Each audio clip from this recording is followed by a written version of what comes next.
that the chair is being pulled apart. And then I take that into here. And what do you feel? It's, You're opening in your back. yeah, it's really And alive. if you go forward, then I come down here and take you out of the chair. Yeah, it was almost there. And then I take you back, and I take you up, and I take you back, and I take you up, and I take you back, I take you up, and have a seat. But I am in my back the whole time. And you end up being able to do it with your finger and have a seat. But I never leave my back. Yeah. So that's what he would do. And then you get to the same point and you work with a person like this. So I'm pulling her this way, I'm taking her this way, because she's doing this. So I go this way and I go into full extension and take her up. And then I sit her down again. And the best part is, like, none of it feels manipulative. No, not at all. And so I can just sit here and do this forever. But it takes a while to learn how to do that.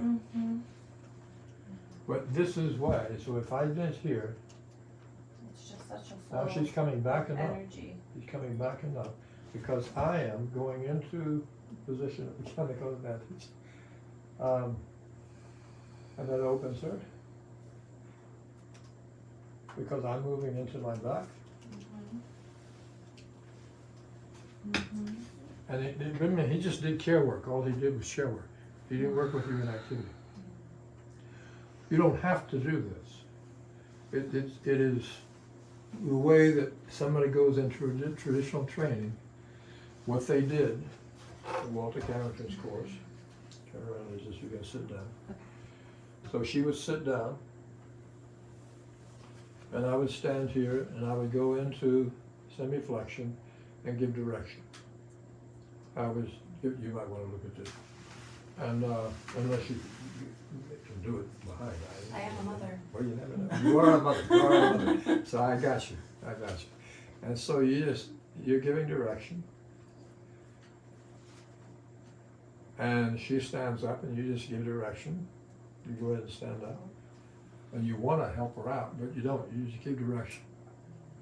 And you have a seat. I want to help her out. And then eventually I put my hands on her. But all I do is follow her. And I'm giving direction myself. She's giving direction. Go ahead and fully stand. So she stands, but I just do this. And have a seat again. Eventually, in the second year or so, I take her out of the chair. This front hand is very different than how you usually use it, though. Yeah.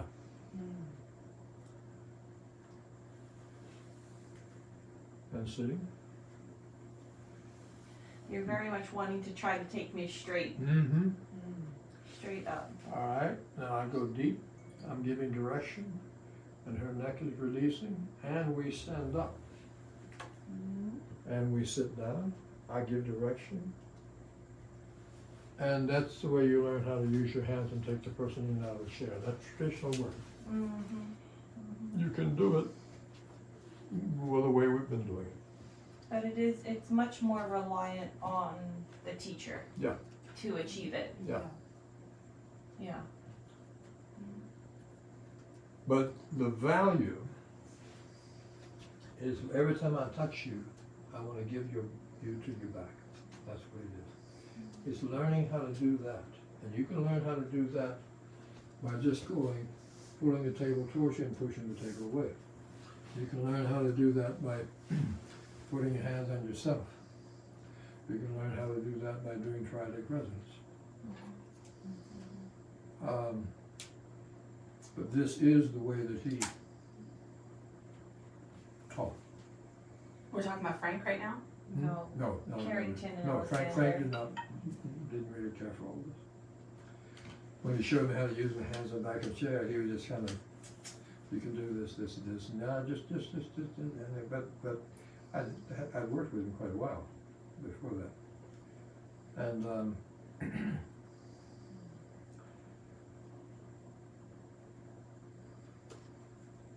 but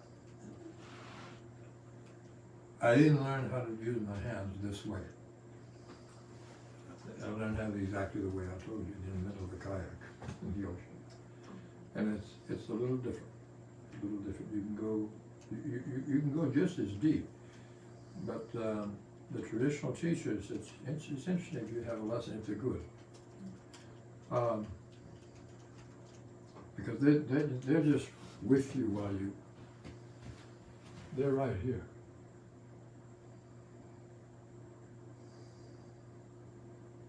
And they are just giving direction to themselves. They're not really listening to you. They're giving directions to themselves the whole time. So I do this, do that, and there's value. She's different, isn't it? Mm-hmm. And the other. I can sort of feel that you don't like that No, too. I don't. That it's not your favorite. It's not my favorite because I want to connect with the person. Mm-hmm. Mm-hmm.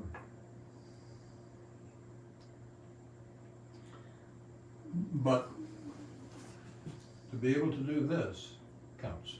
It really does. I think it also about who has the agency at that moment. And the way you do it, the full agency is with the student. But with the other, even though it's not the bad thing, but it's something, yes, and the purpose is also to take us out of the habit and show us a different way, but it's not a way that came out from you. It's something. What's interesting in using the word agency is that I want to believe, well, I want to believe, first of all, that it's within me. Because I literally, you cannot give to another what you don't have to give. You can't do it. And you're in the process, you discover during the whole years of work with this stuff, you discover how much is available to give to another person. It's better, I mean, I think this in the Bible, it's better to give than to receive or something. And, but it's true.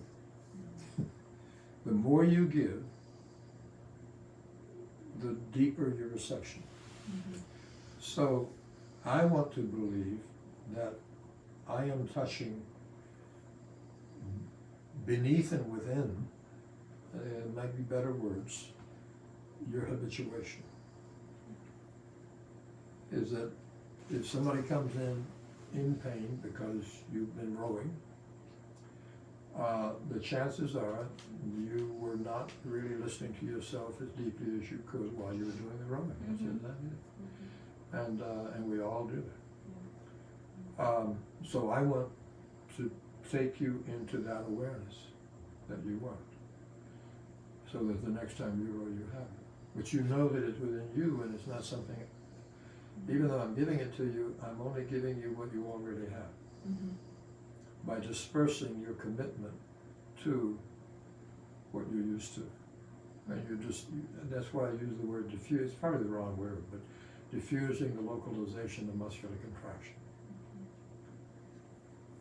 I mean, you're not really doing that. You're connecting in a deeper way to the person.